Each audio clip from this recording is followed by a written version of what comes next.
Hello students, आज अपन 10th class के अपनी अगली मैराथन क्लास की ओर बढ़ते हैं और अपना चैप्टर लेते हैं क्या, carbon and its compound, carbon तथा उसके यौगिक। जब बात की जाती है कार्बन की, तो आपको एक चीज़ पता है, कार्बन अपनी अपनी जो पीरियोडिक टेबल है, जो अपनी आवर्त सारणी है, उस आवर्त सारणी के अंदर कितने नंबर पे आता है? 6 नंबर पे आता है। इसका मतलब क्या हो गया? इसका एटॉमिक नंबर यानी इसका परमाणु क्रमांक, जिसको अपन क्या बोलते हैं, जेड से डिनोट करते हैं, वो कितना है? परमाणु क्रमांक कितना आया? 6।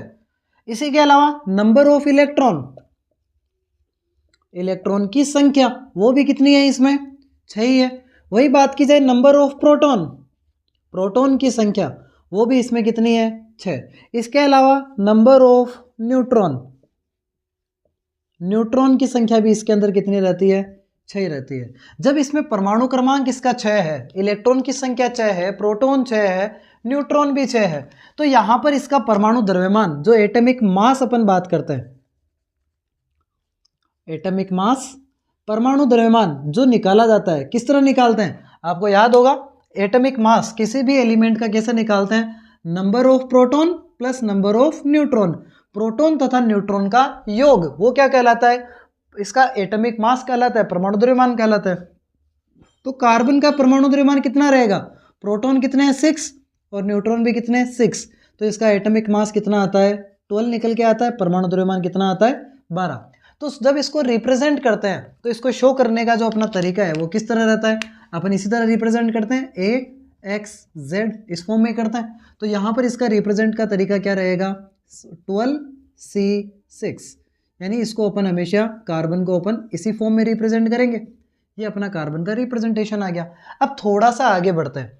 इसके अपन जब बात करें, इसके अंदर 6 इलेक्ट्रॉन है। 6 इलेक्ट्रॉन जब है तो अपन ने बोर का मॉडल पढ़ा हुआ है। बोर के मॉडल के अकॉर्डिंग जब अपन इलेक्ट्रॉन का कॉन्फ़िगरेशन करते हैं, तो हमें क्या बताता है? बोर का मॉडल क्या रिप्रेजेंट करता है कि इलेक्ट्रॉन हमेशा किस तरह भरे जाते हैं? 2n स्क्वायर से भरे जाते हैं। n बराबर 1 पर कितने इलेक्ट्रॉन आएंगे? केवल 2 इलेक्ट्रॉन आएगा। n बराबर 2 पर कितना आएगा? 8 इलेक्ट्रॉन आएंगे। यानी पहले कोश के अंदर, पहले ऑर्बिट में ऑलवेज कितने इलेक्ट्रॉन भरे जाएंगे? 2 इलेक्ट्रॉन भरे जाएंगे। तो ये तो अपना क्या हो गया? न्यूक्लियस धनात्मक हो गया। इसकी पहले ऑर्बिट में कितने इलेक्ट्रॉन भर सकते हैं अपन? 2 इलेक्ट्रॉन भर सकते हैं। मैंने 2 भर दिए। के अपने पास कितने इलेक्ट्रॉन आ गए? ये 2 इलेक्ट्रॉन आ गए। ये कौन सी शेल है? के कोश है ये। वही के के बाद अपना कौन सा आता है? एल आता है। एल के अंदर बचे हुए इलेक्ट्रॉन भर दो। बचे कितने? जब 2 अपन ने भर दिए तो बचे कितने यहाँ पे? 1 2 3 4, केवल 4 ही बचे। आउटर शेल में अब कितने बचे? केवल 4 ही बचे। तो मैंने 4 इलेक्ट्रॉन यहाँ पे इसके अंदर और भर दिए।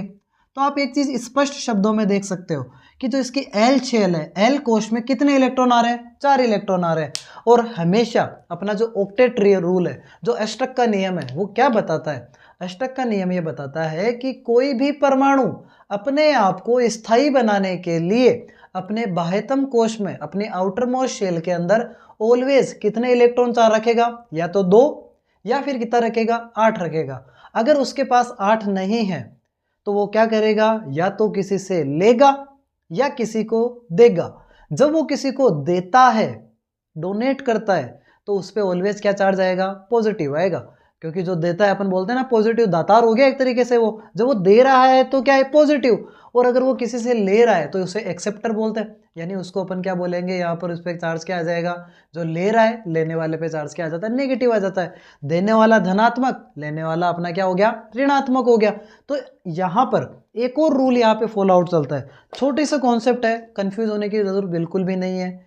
अष्टक पूरा करना है तो एक छोटा सा एक और नियम निकल के आ जाता है। क्या है नियम? कि कोई भी एटम ज़्यादा से ज़्यादा 3 इलेक्ट्रॉन को डोनेट कर सकता है और 3 ही इलेक्ट्रॉन किसी से ले सकता है।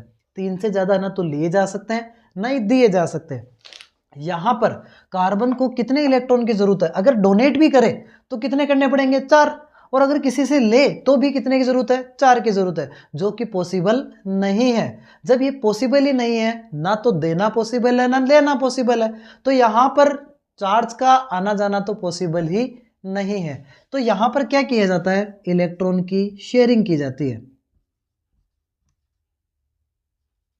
इलेक्ट्रॉन क्या किए जाते हैं यहाँ पे, शेयर किया जाता है, जिसको क्या बोलते हैं अपन, साझा किया जाता है।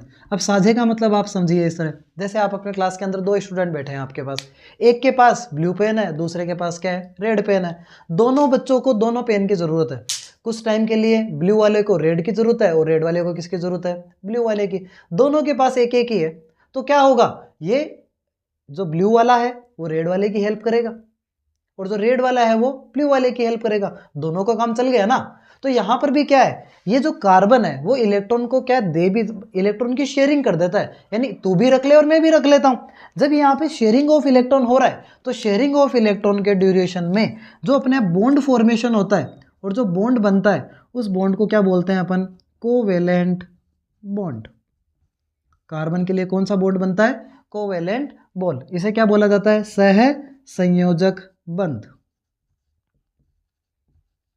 तो आपके पास यहाँ पे एक क्वेश्चन बन के आ चुका है आपके एमसीक्यू का कि कार्बन ऑलवेज दूसरे एलिमेंट के साथ कौन सा बॉन्ड बनाता है। कार्बन हमेशा दूसरे तत्वों के साथ कैसा बंध बनाएगा, कोवेलेंट बॉन्ड बनाएगा। और क्या होता है covalent bond, a bond in which sharing of electron happens, एक ऐसा बंध जिसके अंदर इलेक्ट्रॉन का क्या किया जा रहा हो, साझा किया जा रहा हो, वो बंध क्या कहलाता है, सह संयोजक बंध कहलाता है। अब आपको मेरे हिसाब से यहाँ तक का आपको अच्छे से समझ में आया होगा।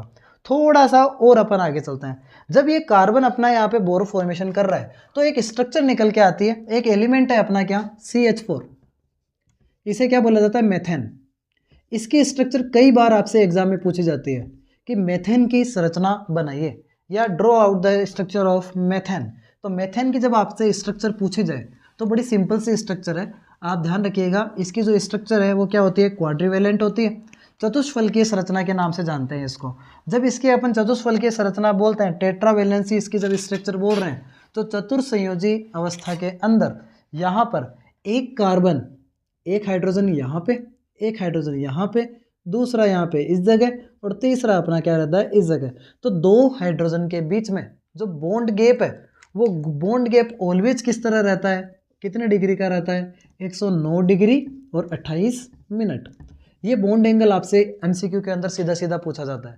पहली चीज आपसे इसमें दो क्वेश्चन पूछते हैं, एक तो क्या है, टेट्रावेलेंस। यहाँ पे जो अपना जो बंध बन रहा है उस बंध का नाम क्या हो गया, यहाँ पे जो कंपाउंड बन रहा है वो कौन सा है, टेट्रावेलेंस, यानी चतुष्फलकीय संरचना का फॉर्मेशन हो रहा है। और इसके बीच में जो बनने वाला बंध है उस बॉन्ड को कितने डिग्री का बन रहा है, 109 डिग्री 28 मिनट, 109 डिग्री और 28 मिनट की स्ट्रक्चर बनती है। यानी ये जो अपने स्ट्रक्चर बनी हुई है ना, ये आपको भले ही यहाँ पे इस तरह दिख रहा होगा, लेकिन एक्चुअल वास्तविकता में किस तरह है, वास्तविकता में अपने ये इस तरह का फॉर्मेशन हो रहा है। आप ध्यान दीजिएगा, जैसे ही एक हाइड्रोजन ये, दूसरा अपना इस तरफ जा रहा है नीचे की तरफ, तीसरा अपना इधर आ रहा है और चौथा अपना किधर जा रहा है, इस तरह। तो ये है अपनी इसकी स्ट्रक्चर, जिसके अंदर आपको क्या दिख रहा है, हर एक बॉन्ड के बीच में ये जो गैप है, ये गैप कितने डिग्री का बन रहा है, 109 डिग्री और 28 मिनट का बन रहा है हर एक के बीच में यहाँ पे। तो ये अपना क्या बन गई, CH4 मेथेन की स्ट्रक्चर। क्लियर है यहाँ तक का आपका। थोड़ा सा अपन और आगे बढ़ते हैं। जब अपन यहाँ पे एक एक करके इन चीज़ों को अच्छे से आगे लेते जा रहे हैं तो यहाँ पर एक अपने पास एक टॉपिक और निकल के आता है, वो है अपना क्या, यहाँ पे अपने बात की जाती है कि अगर एक इलेक्ट्रॉन की शेयरिंग हो रही है तो कौन सा बॉन्ड बन रहा है, दो इलेक्ट्रॉन की शेयरिंग हो रही है तो ये कैसा बॉन्ड बन रहा है, तीन इलेक्ट्रॉन की शेयरिंग हो रही है तो कैसा बॉन्ड बन रहा है। तो ध्यान दीजिएगा आगे, यहाँ पे अपने पास देखा जाए जब कार्बन है, कार्बन के आउटर मोस्ट में कितने इलेक्ट्रॉन ले रहा हूँ मैं, 4 इलेक्ट्रॉन ले रहा हूँ। अपने पास क्या लिया, एक हाइड्रोजन, और हाइड्रोजन के पास पता है कितने इलेक्ट्रॉन होते हैं, एक ही इलेक्ट्रॉन है। जब एक एलिमेंट एक इलेक्ट्रॉन की शेयरिंग करता है, जैसे ये है, ये कार्बन अपना एक इलेक्ट्रॉन इसको दे रहा है और हाइड्रोजन भी अपना एक इलेक्ट्रॉन इसको दे रहा है, तो यहाँ पर कार्बन और हाइड्रोजन दोनों अपने एक एक हाइड्रोजन एक एक इलेक्ट्रॉन काम में ले रहे हैं, लेकिन इस बॉन्ड में टोटल कितने इलेक्ट्रॉन काम में आ रहे हैं, 2 इलेक्ट्रॉन काम में आ रहे हैं। तो यहाँ पर जब 2 इलेक्ट्रॉनों का साझा किया जा रहा है तो बनने वाला जो बॉन्ड है वो कौन सा बॉन्ड है, सिंगल बॉन्ड, यानी इसको क्या बोलेंगे अपन, एकल बंध के नाम से जानते हैं। वहीं अगर क्या हो जाए, यहाँ पे कार्बन कितने इलेक्ट्रॉन का शेयरिंग कर दे, 2 इलेक्ट्रॉन की शेयरिंग कर दे। जैसे कार्बन ने अपने पास क्या किया, एक एलिमेंट को, ऑक्सीजन को अपने 2 इलेक्ट्रॉन दिए और ऑक्सीजन से 2 इलेक्ट्रॉन लिए। तो यहाँ पर क्या हुआ, जब 2 इलेक्ट्रॉन की एक एलिमेंट के द्वारा शेयरिंग हो रही है, यानी टोटल 4 इलेक्ट्रॉन की जब शेयरिंग होती है तो बनने वाला बॉन्ड कौन सा है? Double bond. वही अगर दोनों कंपाउंड एलिमेंट के बीच में 6 इलेक्ट्रॉन आपस में जा रहे हैं, जैसे कार्बन और कार्बन ही ले लेते हैं, कार्बन और कार्बन में अगर बात करें, एक हाइड्रोजन इधर लगा के छोड़ देता हूं मैं, एक हाइड्रोजन इधर लगा के छोड़ देते हैं, तो यहां पर देखो आप 3 इलेक्ट्रॉन इस कार्बन के, 3 इलेक्ट्रॉन इस कार्बन के, दोनों आपस में जब शेयरिंग में आते हैं तो यहाँ पर अपने पास क्या बनेगा? 6 इलेक्ट्रॉन शेयरिंग हो गए, तो 6 इलेक्ट्रॉन की शेयरिंग से बनने वाला बॉन्ड कौन सा है? ट्रिपल बॉन्ड कहलाता है, यानी त्रिबंध के नाम से ये जाना जाता है। तो carbon sharing of electron, electron का साझा करते हुए सिंगल बॉन्ड का फॉर्मेशन भी कर सकता है, डबल बॉन्ड का फॉर्मेशन भी कर सकता है, इसके अलावा ट्रिपल बॉन्ड का फॉर्मेशन भी कर सकता है, यानी एकल बंध, द्विबंध और त्रिबंध तीनों का निर्माण यहाँ पे किया जा सकता है। चलिए अपन थोड़ा सा और आगे चलते हैं। जब अपन थोड़ा सा आगे चल रहे हैं तो अपने पास एक ही चीज निकल के आती है, वो है क्या? Dot structure of element. Dot structure जब बोली जाती है, जैसे अपने पास क्या मेथेन है, CH4 है, CH4 को आप शेयर करते हुए बताइए कि किस तरह अपने पास इलेक्ट्रॉन शेयरिंग किए में जा रहे हैं। तो एक कार्बन, आउटर शेल में कितने इलेक्ट्रॉन है? 4 इलेक्ट्रॉन है। हाइड्रोजन है, कितने हाइड्रोजन लगेंगे? 4 हाइड्रोजन लगेंगे। चारों हाइड्रोजन के आउटर मोस्ट में कितने इलेक्ट्रॉन है? एक एक इलेक्ट्रॉन है। तो आप एक सर देखोगे, एक बॉन्ड ये शेयर बन रहा है, एक ये बन रहा है, एक ये बन रहा है और एक ये बॉन्ड फॉर्मेशन हो रहा है। तो आप यहाँ पे एक चीज़ देखो, जो ये बॉन्ड फॉर्मेशन हुआ है, तो इस ड्यूरेशन में आप एक चीज़ देख रहे हो, इस हाइड्रोजन को देखोगे, अब इसके आउटर शेल में कितने इलेक्ट्रॉन हो गए? 2 हो गए। इसके आउटर शेल में कितने इलेक्ट्रॉन हो गए? 2 हो गए। इसी तरह इसके में भी कितने हो गए? 2 हो गए। यहाँ पर भी कितने हो गए? 2 आउटर मोस्ट शेल में, यानी हाइड्रोजन सारे स्टेबल हो गए। वही जब बात की जा रही है किसकी? कार्बन की। कार्बन के आउटर शेल में देखो अब कितने इलेक्ट्रॉन बन रहे हैं। ये स्ट्रक्चर दिख रही है आपको? 1 2 3 4 5 6 7 8, 8 बन गए, पूरे ऑक्टेट बन रहा है। इस तरह की स्ट्रक्चर को अपन क्या बोलते हैं? डॉट स्ट्रक्चर के नाम से जानते हैं, जिसके अंदर आपको क्लियर दिख रहा है कि कौन सा इलेक्ट्रॉन किस तरह शेयरिंग के अंदर आ रहा है। आप बिना किसी इस टॉपिक के अंदर और बिना डरे आप आसानी से इसको बना सकते हैं डॉट स्ट्रक्चर को। यहाँ पे जरूरी नहीं है CH4 दिए हुए हो, आपसे S8 का भी पूछा जा सकता है, सल्फर 8 का भी पूछा जा सकता है, इसके अलावा आपको एथेन का भी पूछा जा सकता है। ये तो मैंने मेथेन का बनाया है, आपसे एथेन का भी बनवाया जा सकता है। तो आप बिना घबराए इनको आसानी से आप कर सकते हैं। अपन आगे बढ़ते हैं और अपने टॉपिक पे आते हैं, वो है अपना क्या? एलोट्रोप ऑफ कार्बन, यानी कार्बन के अपर रूप। एलोट्रोप ऑफ कार्बन, कार्बन के अपर रूप। जब कार्बन के अपर रूप की बात की जाती है तो अपन 3 तरह के अपर रूप पढ़ते हैं, कार्बन के 3 एलोट्रोप लेते हैं। सबसे पहले अपना आता है क्या? डायमंड, इसे क्या बोलते हैं अपन? हीरा। कार्बन का एक ऐसा एलोट्रोप, अब जब कार्बन बोल रहे हैं, कार्बन आपको पता है इलेक्ट्रिक करंट को सप्लाई करता नहीं है, तो आप हमेशा ध्यान रखिएगा कार्बन का एक ऐसा अपरूप जो सबसे ज्यादा शाइनिंग सरफेस, जबकि नॉन मेटल की कंडीशन में आ रहा है, इसको अपन एक तरह से देखें तो ये अधातु के तौर पे है, लेकिन वास्तविकता में जो डायमंड होता है, हीरा होता है, उसकी सरफेस आपने देखी होगी किस तरह शाइनिंग होती है। यानी इसके अंदर कुछ इसके अपवाद जो निकल के आ रहे हैं जो कार्बन से रिलेटेड करते हैं। सबसे चीज शाइनिंग सरफेस, चमकदार सतह है। नंबर 2, इस काफ़ी ज़्यादा क्या है? सॉलिड स्टेट में प्रेजेंट है, काफ़ी ज़्यादा इसका बहुत की जाए काफ़ी ज़्यादा कठोर होता है, ये बहुत ज़्यादा मजबूत है। इसके अलावा इसकी जो स्ट्रक्चर है वो कैसी रहती है? 3 डायमेंशनल स्ट्रक्चर रहती है। ये 3D के अंदर फॉर्मेट करता हुआ अपने पास आगे की ओर बढ़ता है। यानी डायमंड जो हीरा है वो कार्बन का एक ऐसा अपर रूप है जो कार्बन एक अधातु होते हुए भी, एक नॉन मेटल होते हुए भी, इसकी जो सरफेस है, जो ये डायमंड की सरफेस है, शाइनिंग होती है, चमकदार होती है, अत्यधिक मात्रा में कठोर अवस्था में ये पाया जाता है। नंबर 2 एलोट्रोप आता है क्या? वो है अपना क्या? ग्रेफाइट। ग्रेफाइट एक ऐसा एलोट्रोप जो अपने पेंसिल जो होती है, जो अपने पेंसिल आती है, पेंसिल की नोब के ऊपर जो ब्लैक कलर वाला अपना नोब है, वो नोब किसका बना हुआ होता है? ग्रेफाइट का बना हुआ होता है। और आपको पता है कि ग्रेफाइट जो है वो इलेक्ट्रिक करंट को क्या करता है? कंडक्ट करता है, यानी कंडक्टिविटी बताता है। हमें पता है कार्बन इलेक्ट्रिसिटी को कंडक्ट नहीं करता, जो अपना कार्बन है विद्युत धारा को प्रवाहित नहीं करता, विद्युत धारा का कुचालक होता है। लेकिन कार्बन का एकमात्र ऐसा एलोट्रोप है जो इलेक्ट्रिसिटी को कंडक्ट करता है, यानी विद्युत धारा का चालक है। वो कौन सा है? ग्रेफाइट है।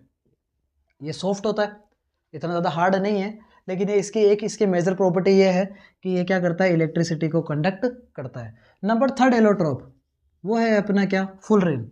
फुलरिन की जब बात की जाती है तो यहाँ पे आप एक चीज़ ध्यान दें, फुलरिन के अंदर टोटल कितने कार्बन प्रेजेंट है? 60 कार्बन प्रेजेंट है, 60 कार्बन प्रेजेंट है। और ये 60 के 60 कार्बन एक फुटबॉल की तरह, एक फुटबॉल की शेप के अंदर अपने आप को लिए हुए रहता है।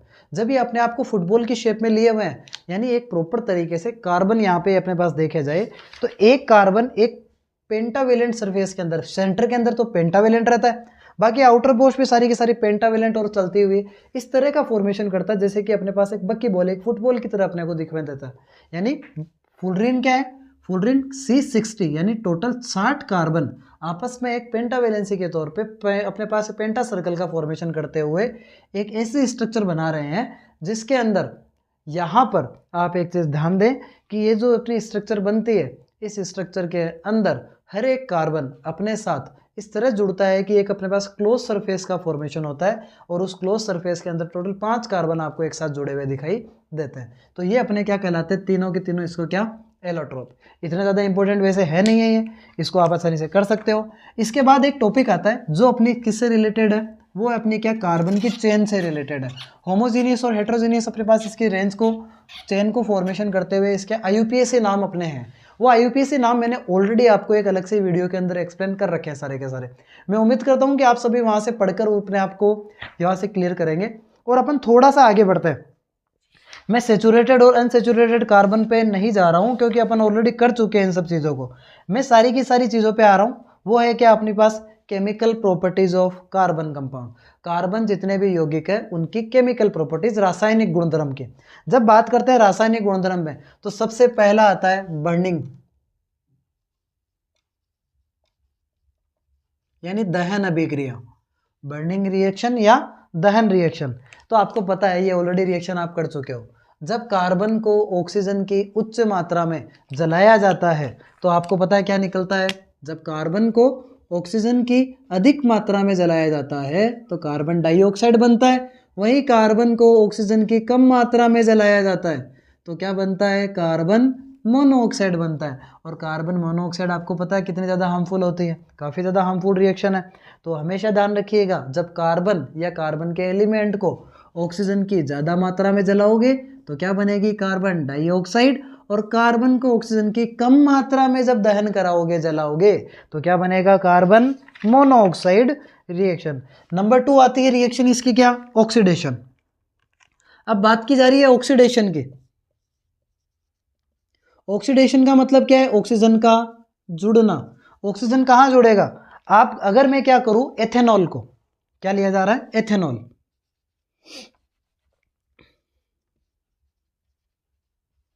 जब एथेनॉल को KMnO4, ये अपने पास रिएक्टिव एजेंट का काम करता है। इनको ऑक्सीडेजेंट भी बोलते हैं, यानी ऑक्सीकरण अपने पास इनको क्या बोलते हैं? रिएजेंट, यानी अभिकारक भी बोल सकते हैं इनको। ये वो रिएजेंट है जो अभिक्रिया की दर को क्या करते हैं? बढ़ाते हैं। The rate of reaction increases by these elements KMnO4 और KOH।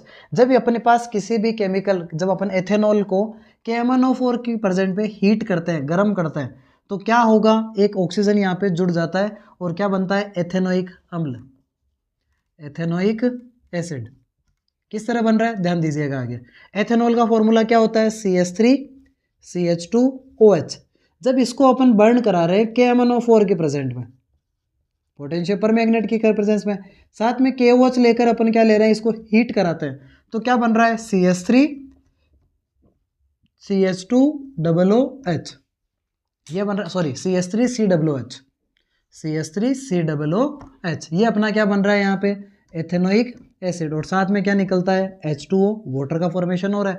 तो यहाँ पर जब कभी भी ऑक्सीडेशन में क्या होता है, अपन ऑलरेडी डिस्कस कर चुके हैं, एक ऐसी केमिकल रिएक्शन जिसमें ऑक्सीजन जुड़ता है। तो यहाँ पे एथेनॉल के अंदर केवल एक ही ऑक्सीजन था। मैंने जैसे ही KMnO4 की प्रेजेंस में इसको कराया, या KOH लिया, अपन ज़रूरी नहीं है यहाँ पे यही ले रहे हो, आप चाहो तो यहाँ पे क्या लिख सकते हो, K2Cr2O7 भी अपन ले सकते हैं ऑक्सीडेंस रेजेंट के तौर पे। तो यहाँ पर जब आप इसको अपन लेंगे एथेनॉल को तो बनेगा क्या, एथेनोइक एसिड। क्या बनेगा, एथेनोइक एसिड। ये रिएक्शन क्या कहलाती है अपने, ऑक्सीडेशन रिएक्शन। नंबर 3 रिएक्शन आती है अपने क्या, उसका नाम है, वो है अपनी एडिशन रिएक्शन। अब आपको बोला जा रहा है जब एडिशन, नंबर 3 क्या है, एडिशन। एडिशन का मतलब क्या है, योगात्मक। अरे भाई योगात्मक की बात कर रहे हैं, योगात्मक का मतलब क्या है, कुछ जोड़ना ही तो है। जोड़ोगे कब, अब एक चीज बताओ, दो चीजें, एक तो सेचुरेटेड है, सेचुरेटेड यानी किसी का पेट भरा हुआ है। अभी अपन खाना खा के बैठे हैं, एक तरह से तो खाना खाए हुए हैं, पेट भरा हुआ, अगर आपको कुछ और खाने को दे तो कहाँ से खाओगे, पेट खाली तभी तो खा पाओगे ना यार।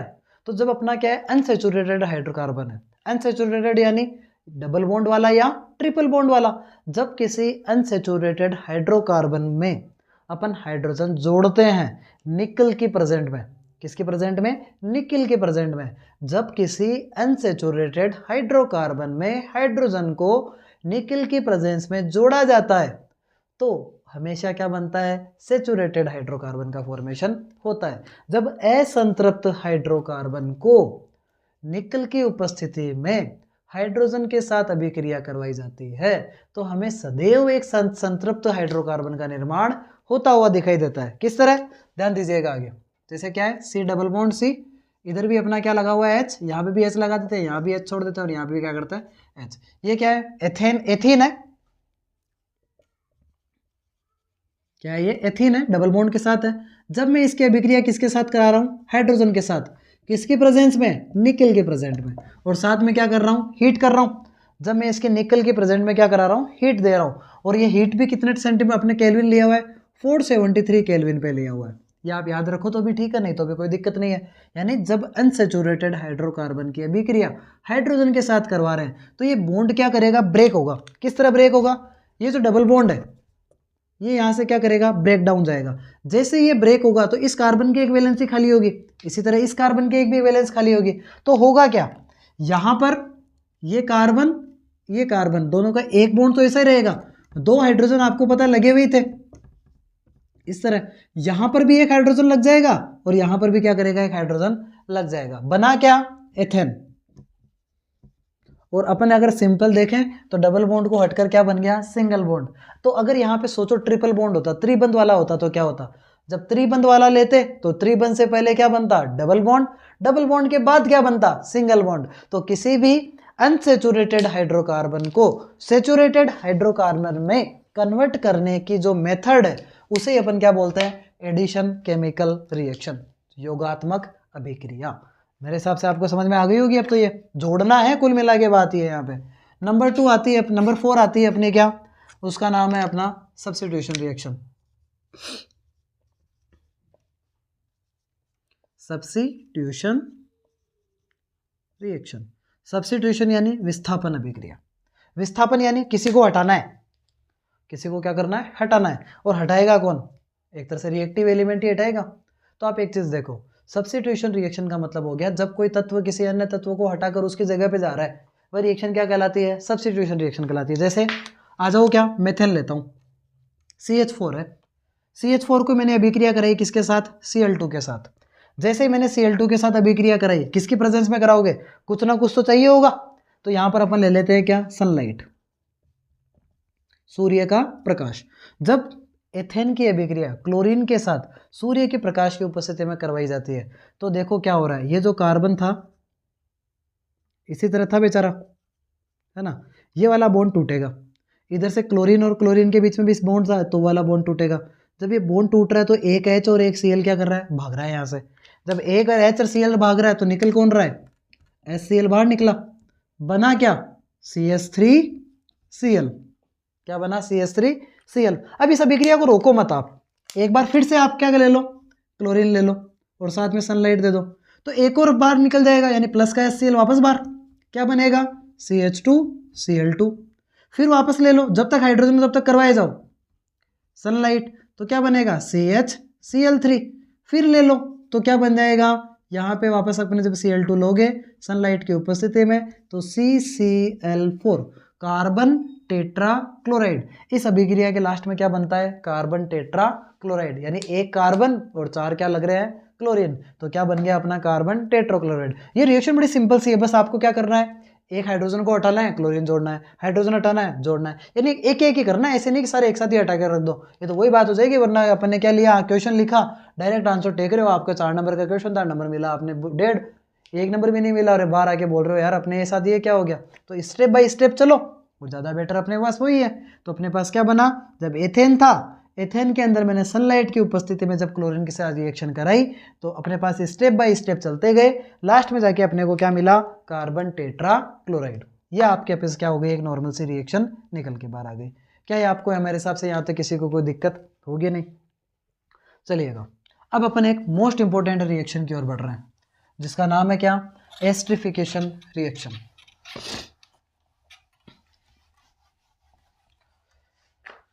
एस्टरिफिकेशन रिएक्शन जिसे क्या बोला जाता है? एस्टरीकरण अभिक्रिया।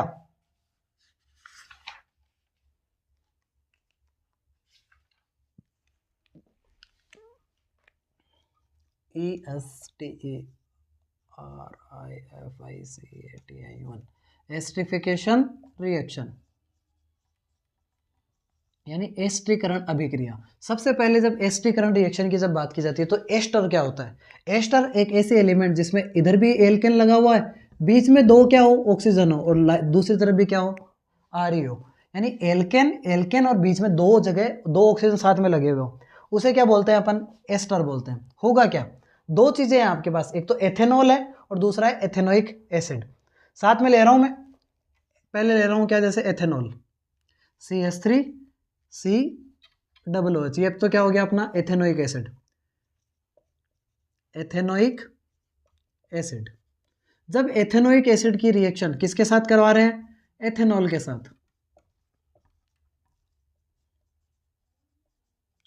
ध्यान से देखिएगा, था क्या, है क्या और चल क्या रहा है? एथेनोइक एसिड है यानी CH3COOH, इसकी रिएक्शन किसके साथ करवा रहा हूं? एथेनॉल के साथ। तो देखो ये वाला बॉन्ड टूटेगा, यहां से ये वाला बॉन्ड टूटेगा, है ना। जब ये बॉन्ड ब्रेक हो रहा है, एक हाइड्रोजन यहां से निकल रहा है, एक OH इधर से निकल रहा है, तो आपको पता है प्लस का H प्लस और OH माइनस जुड़ के क्या बनाएगा? H2O। क्या बनाएगा जुड़ के? H2O। तो साथ में अपने को एक चीज निकल के बाहर आ चुकी है कि बनेगा क्या? H2O तो आना ही आना है, यानी पानी तो आना ही आना है। अब अपने पास यहाँ पे क्या बचा? CH3COO CH2CH3, यानी इधर देखो R, बीच में दो ऑक्सीजन है और इधर भी वापस क्या आ रहा है? R। तो ये क्या बन गया अपना? एस्टर का फॉर्मेशन हुआ है। यानी एक ऐसी केमिकल रिएक्शन जब एथेनॉल एथेनोइक एसिड के साथ अभिक्रिया करता है तो क्या बनता है? एस्टर का फॉर्मेशन होता है। इसी रिएक्शन को अपन क्या बोलते हैं? एस्टरिफिकेशन केमिकल रिएक्शन, यानी एस्टरीकरण अभिक्रिया। अब अपने पास इस चैप्टर का एक सबसे इंपॉर्टेंट पॉइंट निकल के आता है, वो है अपना क्या? Soap and detergent. सोप और डिटर्जेंट, या इसको मिशेल के नाम से भी जानते हैं अपन। सोप एंड डिटर्जेंट की जब बात की जाती है तो सबसे पहले आप एक चीज ध्यान दें, एक ऐसा कार्बन कंपाउंड जो कपड़ों के अंदर से गंदगी को क्या करता है? बाहर निकालने का काम कर रहा है, वही तो क्या है? सोप कहलाता। साबुन वही तो है ना यार। अपन साबुन का यूज क्यों करते हैं? साबुन हुई, सरफ हुई, इसका काम क्यों ले रहे हैं अपन? कपड़ों की साफ सफाई करने के लिए तो ले रहे हैं ना। तो इसका काम क्या है? कपड़ों के अंदर से गंदगी को बाहर निकालना। कपड़ों के अंदर से गंदगी बाहर निकालना यानी हार्डनेस को कम करना। आपने देखा होगा कई जगह का पानी हार्ड होता है, कई जगह का पानी क्या होता है? सॉफ्ट होता है। पानी के अंदर जैसे साबुन डाली, कई बार तो जल्दी से जल्दी क्या आता है? झाग आ जाता है, कई बार नहीं आते हैं। जब झाग नहीं आते हैं तो वहां पे डिटर्जेंट काम में लेने को बोला जाता है। तो अपने पास एक टॉपिक आता है, वो क्या है? मिशेल। मैं आपको मिशेल को बड़े सिंपल शब्दों में एक्सप्लेन करूंगा। मिशेल एक वो डिटर्जेंट पॉइंट या एक वो एलिमेंट जो कार्बन के या जो अपने वाटर की हार्डनेस को क्या करने में हेल्प करता है? कम करने में हेल्प करता है, ताकि आसानी से झाग आए और अपने कपड़ों की अच्छा से क्या हो सके? सफाई हो सके। होता क्या है? इसके स्ट्रक्चर के अंदर क्या रहता है? सेंटर पॉइंट तो है जो है ही है, इसके अलावा इसके अपने पास यहाँ पे इस तरह से यहाँ पे कंटिन्यू क्या रहते हैं? सारे के सारे एलिमेंट। इसमें ये स्ट्रक्चर इसकी बड़ी सिंपल सी है, ऐसा नहीं है कि कुछ ऐसा कर रहा हूँ मैं, बड़ा सिंपल सा स्ट्रक्चर ले रहा हूँ इसके अंदर। बस इसमें आप कुछ चीज़ों को ध्यान रखना, जो मैं भी करूँगा उन चीज़ों को अच्छे से पकड़ लेना। सबसे आउटर पोस्ट पे तो क्या है अपने पास Na+, सब जगह बाहर क्या है Na+। वहीं जब बात की जा रही है इसके अंदर सेंटर पॉइंट पे, यहाँ पर अपने क्या ले रहे हैं, अपनी जो ऑयल है, जो अपना कपड़ों के ऊपर ऑयल गिरा हुआ है, जो अपना डस्ट पार्टिकल है उसको अपन बोल देते हैं, यानी जो अपना कपड़ों के ऊपर जो ऑयल गिरा हुआ है वो ऑयल है। अब होता क्या है, जो अपनी मिशेल होती है उसके अंदर दो चीज़ें प्रेजेंट होती है, एक तो हाइड्रोफिलिक और एक हाइड्रोफोबिक। हाइड्रोफिलिक यानी जल रागी, हाइड्रोफोबिक यानी जल विरागी। वे एलिमेंट जो वाटर के अंदर आसानी से डिजोल्व हो जाते हैं उन्हें तो क्या बोलते हैं, हाइड्रोफिलिक। दो वर्ड बोल रहा हूं, हाइड्रोफिलिक, दूसरा है हाइड्रोफोबिक।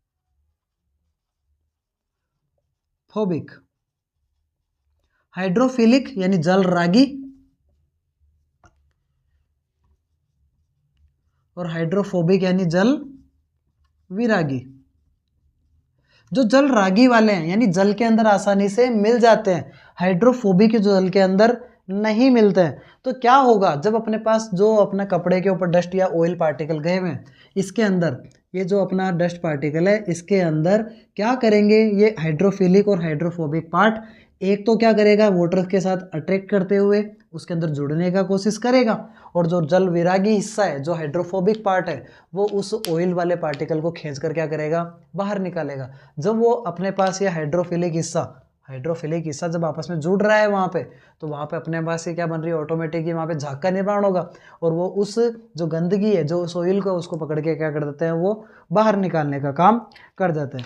जब यहाँ पर ये अपने पास ये बाहर निकालने का काम कर रहे हैं, तो यहाँ पे एक आयनिक पार्ट का फॉर्मेशन जो हो रहा है, जो सोप के अंदर जो बन रहा है स्ट्रक्चर की, उसके अंदर क्या कर रहा है, वाटर पिचिंग के थ्रू ये क्या करता है, इसको गंदगी को बाहर निकालने में हेल्प करता है। ये अपनी क्या छोटी सी स्ट्रक्चर मिशेल की, यानी यहाँ पर क्या हो गया एक तरीके से, इसमें अपने क्या किया, यहाँ पर अपन ने एक एस्टर को, जो अपना प्रिपरेशन ऑफ सोल्ट सोप की जब बात की जाती है, जब साबुन के निर्माण की बात की जाती है, तो जब एक एस्टर को, और एस्टर कौन सा, जो अपने पास क्या है, ऑयल वाला है, जिसमें फैट हो, वसा हो, और क्या तेलीय पदार्थ हो। जब किसी वसा और तेलीय पदार्थ को यानी एस्टर को जब अपन NaOH सोडियम हाइड्रोक्साइड के साथ रिएक्शन कराते हैं, क्या बोल रहा हूं ध्यान से देखिएगा, कोई एस्टर है, एस्टर यानी फैट, कोई वसा है, जब इस फैट की रिएक्शन मैं किसके साथ करा रहा हूं, एक NaOH के साथ, इसको एल के लिए भी बोलते हैं, एल के लिए भी है ना, सोडियम हाइड्रोक्साइड के साथ जब करवाते हैं तो क्या बनता है, और जब हीट दोगे, हीट देने पर अपने पास क्या बनेगा, sodium salt of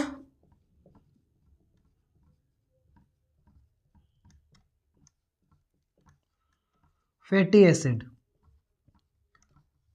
sodium salt का निर्माण, सोडियम लवण का निर्माण होता है वसीय पदार्थ में, और साथ में कौन निकलता है, एल्कोहल का फॉर्मेशन हो ही रहा है। यही अपना क्या कहलाती है, सोप कहलाती है।